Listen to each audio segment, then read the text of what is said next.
Alright, so I just got off the plane, but it looks like they're doing some additional COVID testing. That was 24 hours ago.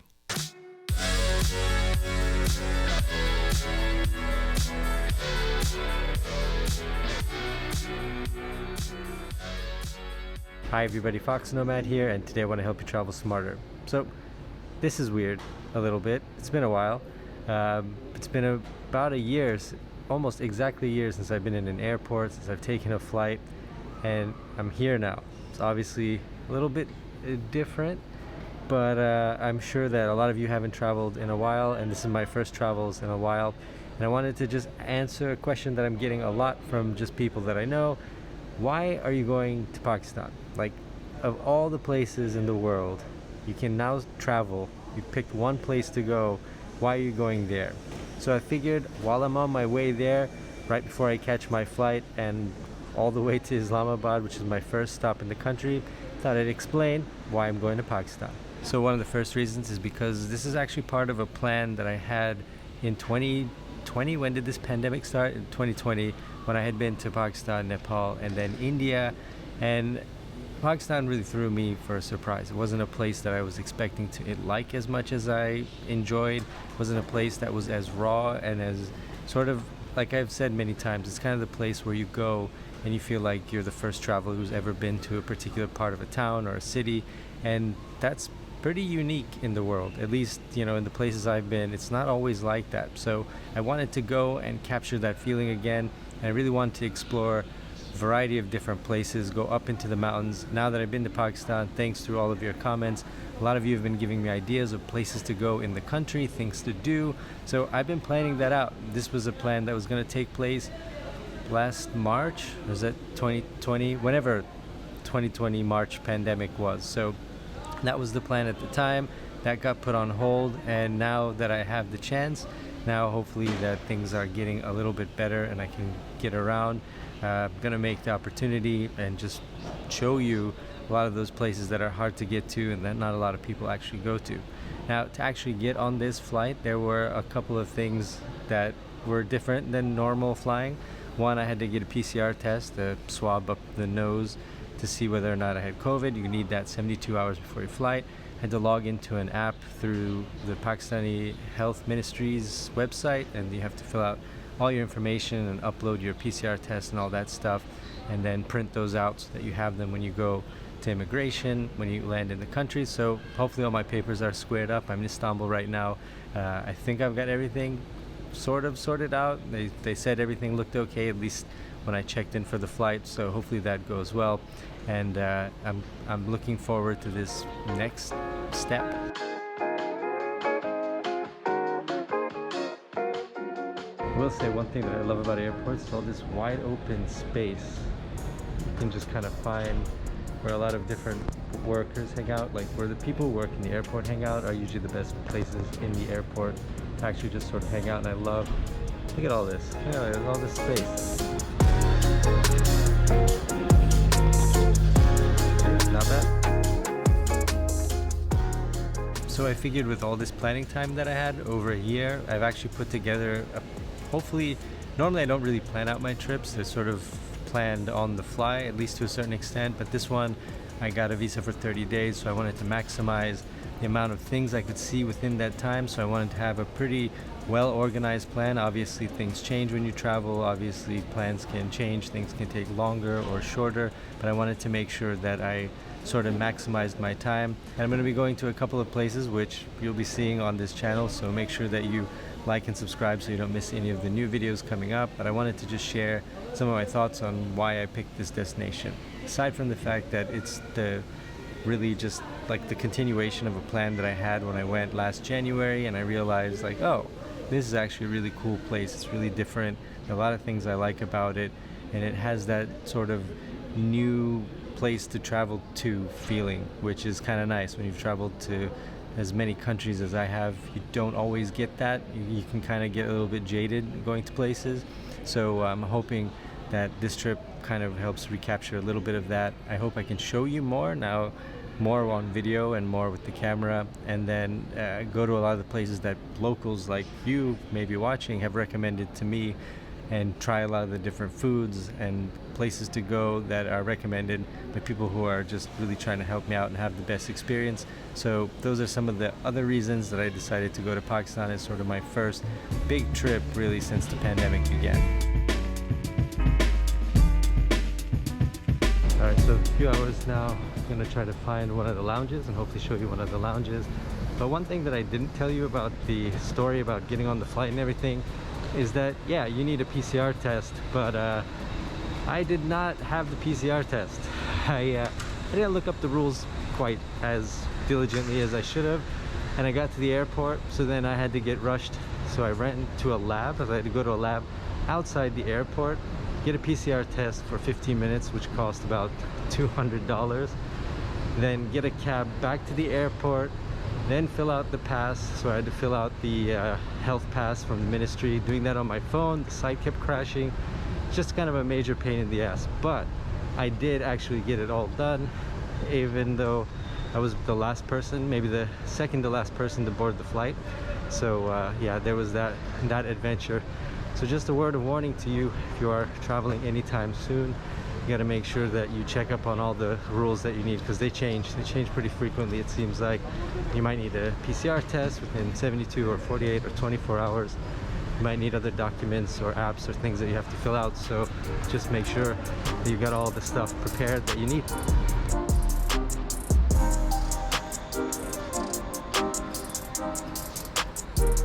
I mean, this is pretty crazy. There's like nobody in this huge section of the airport. Got a whole desk to myself, so I might as well use the time to kind of charge up. I was hoping to give you a lounge tour, but it doesn't look like the lounge is open. So yeah, that's a bummer. I guess no free water and drinks, no free water and food, nothing like that. At least not for me on this leg of the flight. At least I can charge up, catch up on some reading, and maybe finish the rest of this video. I think I'm taking social distancing a little bit to the extreme.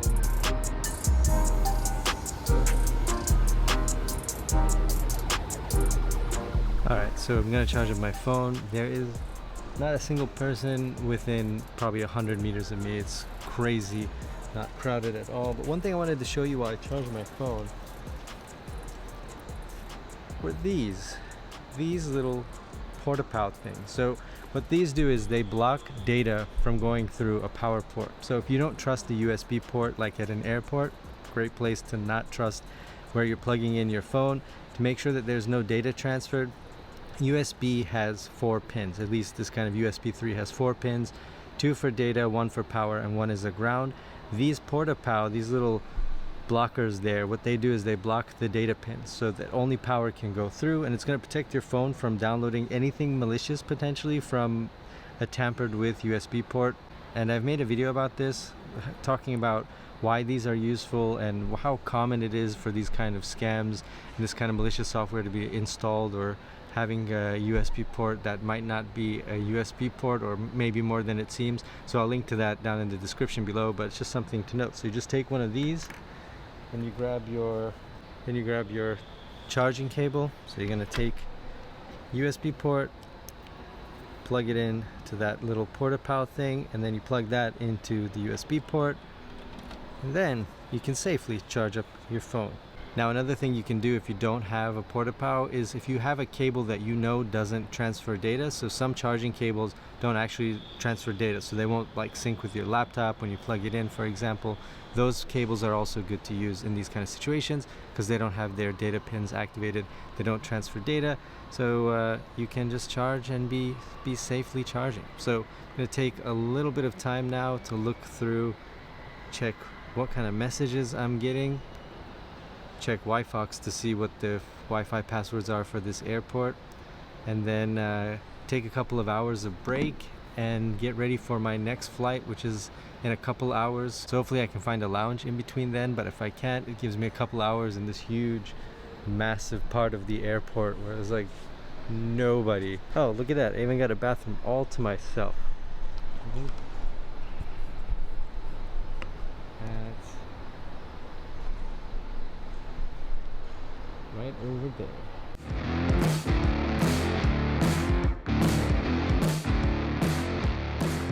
Now, Pakistan might not be at the top of your vacation list, might not be the top of your list after the pandemic to go and have that be the first place that you visit, but there's adventure to be had there, and I think that's why I want to go. It sort of ignites that part of me that can see different stuff, that can get off the beaten path, and that can sort of feel like the first person to a place. It's all of those things that make me really interested to want to go there. It is not easy at the time. I mean, it's a lot more cumbersome than before COVID for sure.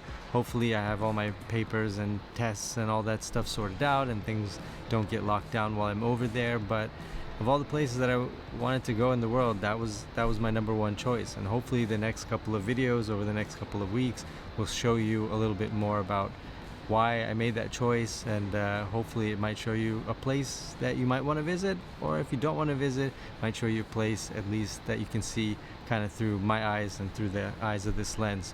So some of the things to look forward to over the next couple of weeks.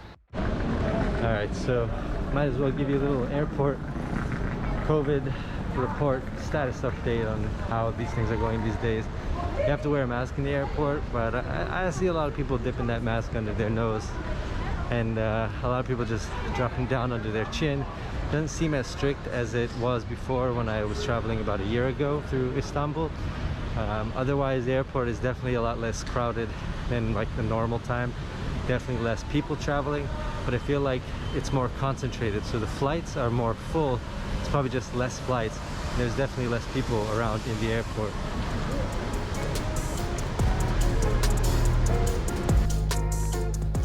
There were so many welcoming people last time, like people telling me to come back, buying me food, buying me tea on the street, or people I didn't even know not letting me pay for stuff.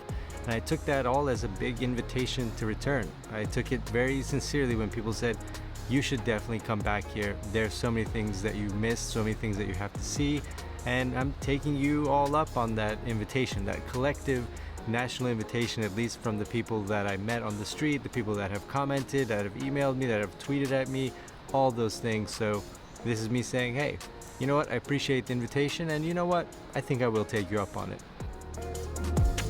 Now it's time to organize. I'm gonna try to find another lounge. Maybe there's one on the other side of the airport. Still have about an hour before my gate is announced, so I'm just gonna do that, rearrange everything back into my electronics backpack, and start walking over that way. Alright, so I found the lounge. So I found one of the lounges, so let's do an unofficial lounge tour. You got your shops, tobacco, alcohol, and then the food all in here.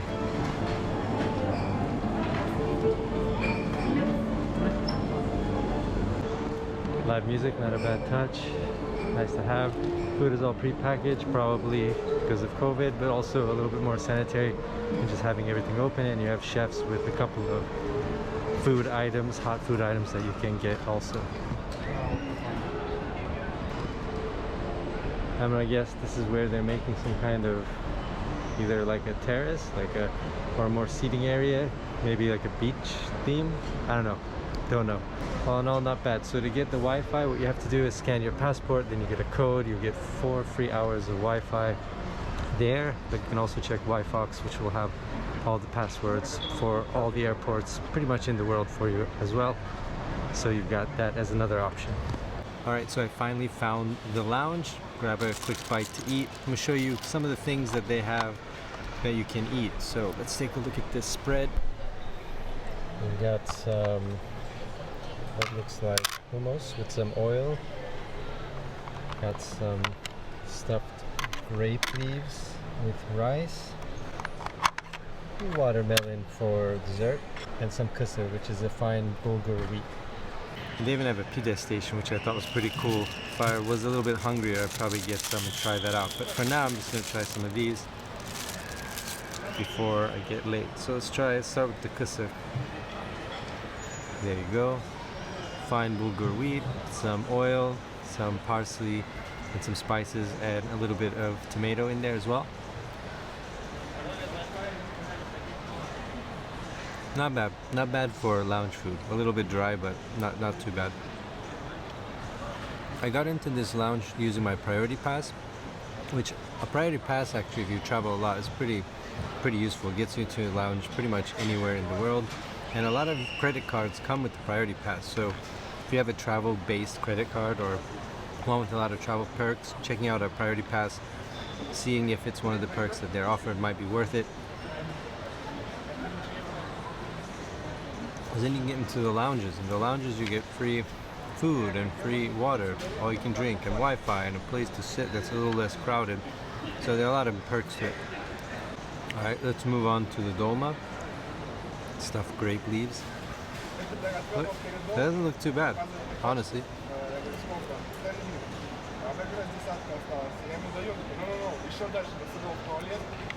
A little bit oily, could use more lemon and salt, but not bad. It's not bad for a lounge. Now I'm doing some time shifting too, so I'm eating basically dinner, which is dinner time for Istanbul, but for my body clock it's still morning. So I'm trying to not screw up my schedule, and every time I fly, I don't know if you like this too, but I always think I can beat jet lag, and I'm always jet lag when I arrive at my destination. Alright, some hummus. They have fresh bread as well, which I forgot to get. I don't want to leave all my stuff and go get it, so I'm just gonna go hummus plain.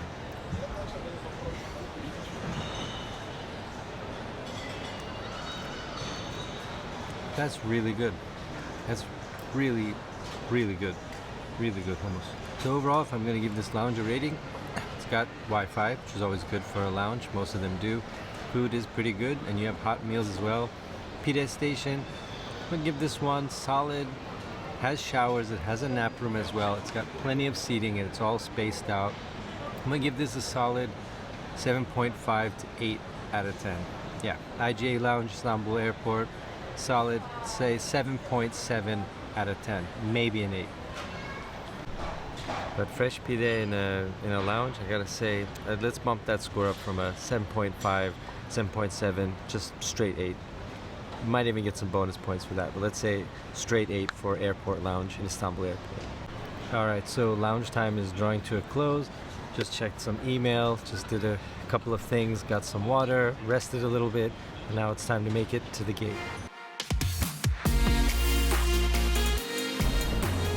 So it's a good thing I checked my email, because the hotel just emailed me and said my flight's coming in too early, so then I'm gonna have a pickup ready for me there. So I'm gonna have to grab a taxi or maybe try Kareem, just try to figure it out, which is just a little bit more work than I was planning to do at 4 in the morning on arrival, but good thing I checked my email, so now I'm not waiting around for somebody who's not gonna be there.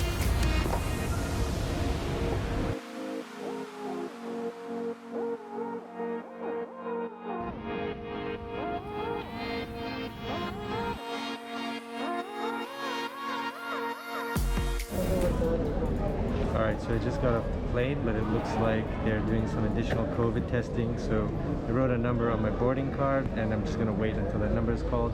I'm not sure if we have to go through a PCR test here on this side, even though I got one right before the flight. So just waiting to see what's next.